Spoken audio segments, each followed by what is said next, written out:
في الفيديو السابق حق الجلوك 18 سي بسبب إعاقة المصور، الناس بتقول ليه ما نشوف المسدس، اللي ظهر في الفيديو هو طلقات. قمنا بعمل فيديو ثاني عشان نجرب فيه الفول أوتو لمسدس الجلوك 18 سي. طبعا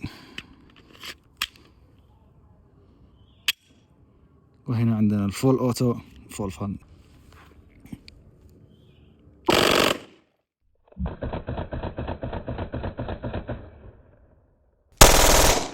وهذا هو صوت الوحش جلوك 18 سي معدل ضرب 1400 طلقة في الدقيقة. تخيل يكون هذا وضع الشخص اللي أمامك.